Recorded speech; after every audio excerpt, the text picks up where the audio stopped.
ને હજી એક વધુ સરસ મજાનો સમ એચટાટ 2017નો. એક ખેતરની લંબાઈ અને પહોળાઈ અનુક્રમે 16 મીટર અને 9 મીટર છે. ઓકે, આ ખેતરનું ક્ષેત્રફળ જેટલું જ ક્ષેત્રફળ ધરાવતો એક ચોરસના ખેતરની પરિમિતિ કેટલી? વાત કેવી કરી કે અહીંયા તમને એક લંબચોરસ આપ્યો છે, આનું જેટલું ક્ષેત્રફળ છે એટલું જ ક્ષેત્રફળ આ ચોરસનું છે. ઓકે, અને તમારે પરિમિતિ એટલે કે આ કિનારીનું માપ શોધવું છે. એનો અર્થ કે તમારે છેલ્લે એલ ગોતવો પડશે, અને એલ પછી આ એલ પછી એલ, એવા કે 4L એટલે કે 4L છે એ પરિમિતિનું સૂત્ર છે. પણ આ એલ શોધવા માટે આ ક્ષેત્રફળની જરૂર પડશે. આ ક્ષેત્રફળ કોણ છે? તો કે આ ક્ષેત્રફળ. તો આનું ક્ષેત્રફળ જાણશો એ તમે અહીંયા મૂકી દેશો અને પછી એલ મળશે અને પછી 4L, તો દાખલો પૂરો થઈ જશે. હવે આ લંબાઈ છે ને આ પહોળાઈ છે. ચાલો, તો લંબાઈ અને પહોળાઈ જાણતા હો તો આપણે ખબર છે કે લંબાઈ ગુણ્યા પહોળાઈ એ આપણે લંબચોરસનું ક્ષેત્રફળ છે, તો એને આપવું જ પડશે. જેમ કે આ કેટલું આપ્યું છે? 16 આપ્યું છે. આ કેટલું આપ્યું છે? 9. તો 16 ગુણ્યા 9 કેટલું આવશે? 144 ચોરસ મીટર અથવા તો મીટર સ્ક્વેર. તો એ જ કોનું બની જશે અહીંયા? ચાલો, આનું સૂત્ર શું છે? તો કે ભાઈ A બરાબર L વર્ગ.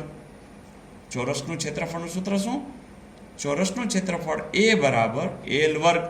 એ એટલે એરિયા. તો ચાલો, આ હવે જાણો છો કે નહીં? એ જાણો છો એટલે 144 બરાબર L વર્ગ. તો બંને બાજુ વર્ગમૂળ લેતા વર્ગમૂળ 144 બરાબર L એટલે કે જાણો છો તમે 144નું વર્ગમૂળ કેટલું આવે? 12. તમે હવે જોવો જોઈએ, કિંમત જાણો છો 12. સૂત્ર તો પરિમિતિનું શું છે? 4 ગુણ્યા L. L હવે જાણો છો 12 ચોક 48. આટલા શું આવશે? મીટર. મિત્રો, આ રહ્યો જવાબ. બીજી વાત કે મીટર સ્ક્વેર કોઈ દિવસ પરિમિતિમાં હોય જ નહીં. ક્ષેત્રફળ હોય તો મીટર સ્ક્વેર હોય અથવા તો ચોરસ મીટર હોય, પરિમિતિ હંમેશા મીટર સેન્ટીમીટર એ રીતે જ આવે. એટલે આ જવાબ તો આમે નીકળી જતા હતા. બરાબર, તો આ જરા સ્માર્ટ વર્ક તમે કરી શકો છો. ઓકે, જવાબ આધારિત શોધવું હોય ને તો પણ શોધી શકે. જેમ કે તમને ફાઇનલ તો થઈ ગયું ને કે આ 2 છે. હવે તમને ખબર છે કે પરિમિતિ એટલે એનો ચોથો ભાગ લેવાનો હોય લંબાઈ. તો 48 ભાગ્યા 4 એટલે તમને 12 મળે. પછી તમને એ ખબર છે કે આ એટલે 12નો વર્ગ એટલે 144.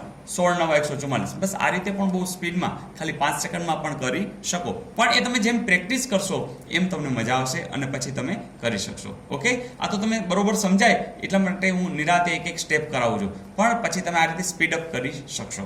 ઓકે, ને મિત્રો, એક ભૂમિતિનો સરસ પ્રશ્ન. 2 સમાંતર રેખાઓની છેદિકાથી બનતા ખૂણાઓ. ચાલો, તમને યાદ જ છે, આના પહેલાં એક વખત આપણે આ કરેલું છે. ચલો, આ છેદિકા છે અને આ સમાંતર રેખાઓ છે, આ L અને M. ઓકે, આ એની T છેદિકા છે. જો 2 સમાંતર રેખા છે, એની છેદિકા. હવે ખૂણાઓ તો તમને યાદ હશે કે જુદી જુદી વસ્તુ બતાવી હતી. પહેલાં તો યુગ્મ કોણની વાત કરવાની છે. હવે પાછું પ્રશ્ન પર અહીં સમજો કે કયું વિધાન સાચું નથી. જો તમે ઉતાવળમાં હો ને તો શું થાય કે તમને યાદ આવે યુગ્મ કોણોની 2 જોડ મળે છે. હા, આ તો સાચું છે એટલે તમે રાઉન્ડ કરીને આગળ વધી જાઓ. પણ એ વાંચવાનું કે સાચું નથી એવું આમાંથી શોધવાનું છે. તો યુગ્મ કોણોની 2 જોડ જાણો છો, એક આ જોડ અને એક આ જોડ. આ એક જોડ થઈ. તમને ખબર ઝેડ આકાર હોય ને, ઝેડ આકાર એ યુગ્મ કોણની જોડ છે. અને એક ઊંધો ઝેડ. ઊંધો ઝેડ એ થાય જેમ કે આ અને આ, એટલે કે આમ આવે છે. જુઓ, તો આ ખૂણો અને આ ખૂણો એ પણ એક જોડ થઈ, એ યુગ્મ કોણની છે અને એ સરખી જ હોય. એ જ રીતે આ એટલે કે આટલો ખૂણો અને આટલો ખૂણો એ પણ કેવો હશે? સરખો હશે. તો આ તો સાચી વાત જ છે. બરાબર. બીજી વાત, યુગ્મ કોણોની પ્રત્યેક જોડના બંને ખૂણાઓના માપ સરખા હોય છે. એ હમણાં વાત કરી કે આ માપે કેવા હોય કે સરખા હોય. આ પણ સાચું. અનુકોણોની 4 જોડ મળે છે. આ હું ઇરાદાપૂર્વક અહીંયા જોઉં છું. અનુકોણ કોને કહેવાય? તો જો આ ખૂણા જેવો જ કોણ છે તો કે આ રહ્યું, તો આ અનુકોણ છે. ચાલો, આ જોડ છે, એવું જ કોણ થશે? આ છે. જોયું, આમ કરીએ આમ, આમ કરીએ આમ, એવો જ જોડ. દાખલા તરીકે આ, તો એની સાથે કોણ આવશે? આ. અને એવી જ આ ચોથી જોડ કે આ જે છે અહીંથી આમ, એવું જ ક્યાં આવશે? અહીંયા. તો આ જોડ જે છે એ પણ સરખી છે. તો આવી 4 જોડ મળે છે. તો અનુકોણોની 4 જોડ મળે અને એ હંમેશા એકરૂપે હોય, કારણ કે આ સમાંતર લ્યો છો ત્યારે. ઓકે, હવે એક આ જોઈ લઈએ. છેદિકાથી એક બાજુના અંતઃકોણો. મિત્રો, તમે જ્યારે આમ સમાંતર લઈને આમ અંતઃકોણની વાત કરતા હોય ને, તો આ છેદિકા, એના આ ખૂણો ને આ ખૂણો 2 અંતઃકોણની એક જોડ. એ જ રીતે આ ખૂણો અને આ ખૂણો એ પણ અંતઃકોણની એક જોડ થાય. તો એક બાજુના અંતઃકોણની એટલે કાં લ્યો અથવા આ લ્યો એના માપનો સરવાળો 90. તો જુઓ છે આ ખૂણો અને આ ખૂણાનો જો સરવાળો કરશો તો 90 ન થાય, એ હંમેશા કેટલો થશે 180. અહીંયા પણ કેટલો થશે 180 જ્યારે તમે સમાંતર રેખાઓ લેશો ત્યારે. એનો અર્થ કે આ વસ્તુ કેવી છે? ખોટી. એટલે કે વિધાન કયું સાચું નથી? તો આ વિધાન સાચું નથી. તો મજા આવી? ત્રીજો એક સરસ મજાનો પ્રશ્ન, ધન પૂર્ણાંક m અને n અને શૂન્ય સિવાયની અપૂર્ણાંક કે પૂર્ણાંક સંખ્યા a માટે શું વાત કરી છે કે નીચેનામાંથી કયું વિધાન સાચું છે? તમે જે ઘાતાંકના નિયમો જાણો છો એનો સીધો ઉપયોગ છે કે જો કોઈ સંખ્યા અંશમાં a ની m ઘાત હોય, ભાગાકારમાં a ની n ઘાત હોય, એટલે કે a ની 4 ઘાત હોય, a ની 3 ઘાત હોય, તો આપણે શું કરતા હતા? a ની 4 ઓછા 3. તો જુઓ જોઈએ m મોટો છે, જોજો 4 3 છે કે નહીં? હા, તો a ની m ઘાત એટલે આ સીધી બાદબાકી થાય. તો આ તો મને લાગે છે સાચું છે.